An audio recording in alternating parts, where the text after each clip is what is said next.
Yo, before you do anything, make sure you subscribe to the channel if you rockin' with Young Dolph. Let me know where y'all from and who you a fan of. Welcome back to the channel, man. So Moneybagg Yo got ran up on by BEO Lil Kenny and his whole group.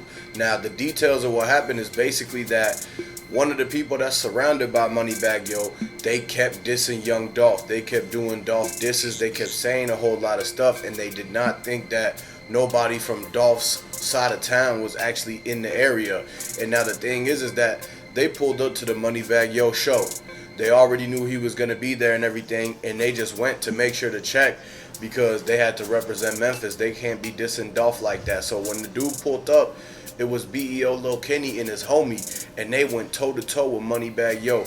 Stood right in front of his face, and they smacked his homie because his homie was talking reckless about Dolph. The thing about Moneybagg Yo is that he got a lot of people that's around him and that he does work with that's always in like hating on Dolph, or they actually hang with somebody that has something to straight up do with it. And so this is the thing, is that Moneybagg Yo, the way he gotta move, gotta be way extra careful, because now he got people running up on him at his shows, and then next thing you know, when he tries to do that thing backstage with Rod Wave Dad, he pulls a pole on Rod Wave Dad, man. That's how much Moneybagg Yo is paranoid right now, because you know for a fact that everything that's coming back from karma, from having something to do with Young Dolph, man. You reap what you sow. Everything that everyone he's been hanging out with is coming back to bite him. Big homie G, straight drop, all the dudes from the other side that he was putting on and everything like that. BEO Lil Kenny didn't forget, because he just got out. He was doing 5 years. He came out, did a 5-piece. He didn't have to snitch on nobody. He didn't have to tell on nobody. But right before he got locked up, he was doing music with Moneybagg Yo and them. And now they did something to BEO Lil Kenny. They either took his song, did something to him, dissed him, or whatever. They didn't put no money on his books, but they got some situation now to where as soon as BEO Lil Kenny got out, he was sending shots at Moneybagg Yo.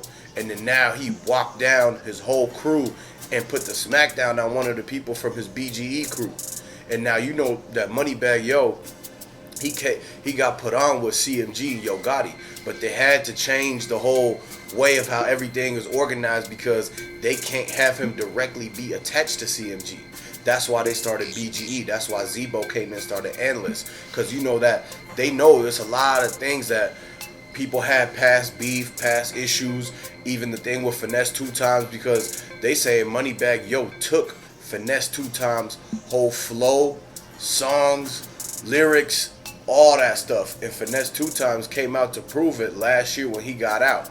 And BEO Lil Kenny and Finesse 2 Times was actually rocking with Moneybagg Yo at the time. That was supposed to be a group. Like, it was a lot of people who was clicked up in Memphis and trying to come up as rap groups and hip-hop groups at the time, because you know Migos was just going off in Atlanta, and so you gotta understand that they was trying to bring Finesse 2 Times, Moneybagg Yo, blacyoungsta, BEO Lil Kenny.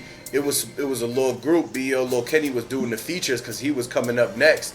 Dolph was about to sign him, Finesse 2 Times, and Moneybagg Yo.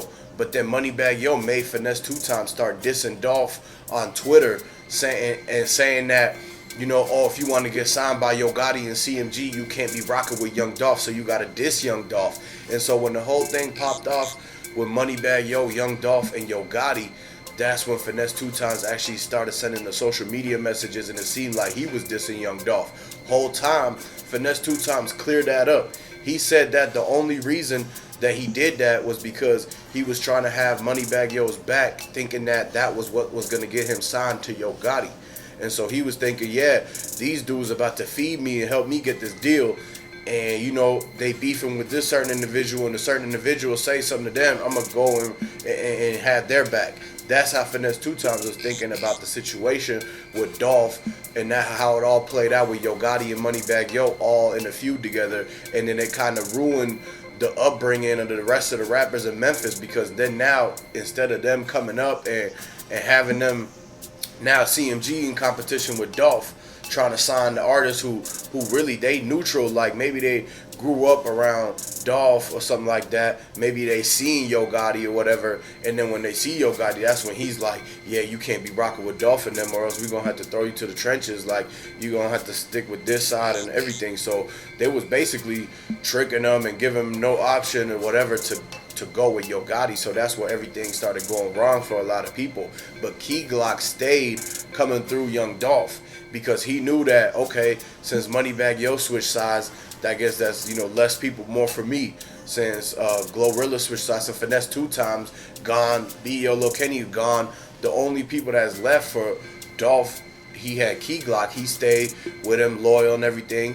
Big Moochie Grape, Jay Fizzle, a lot of these other ones that's part of PRE, Paper Route, Woo, Bankroll Freddy, all of them, right?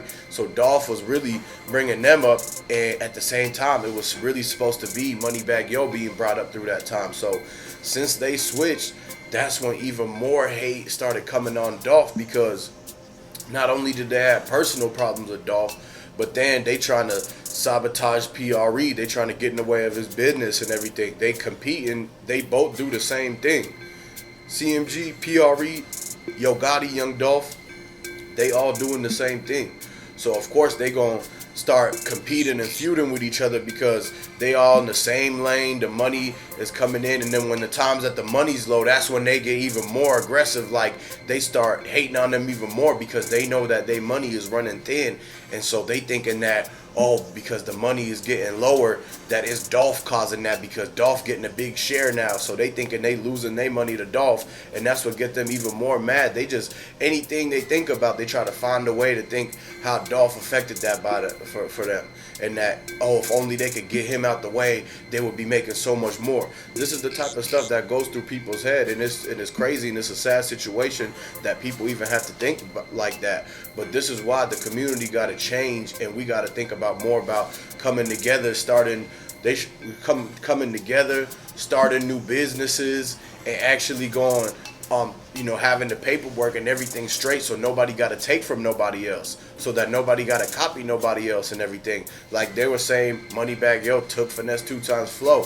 They wouldn't have had to do that if they would have sat with Dolph and had everything straightened out, so they could both make money from it, or they could both figure out how they could do their own thing without having to intervene and collude and have to go at it. Because Jay Prince Jr. and them, they the ones who had to situate what happened when Moneybagg Yo, when Finesse 2 times came out.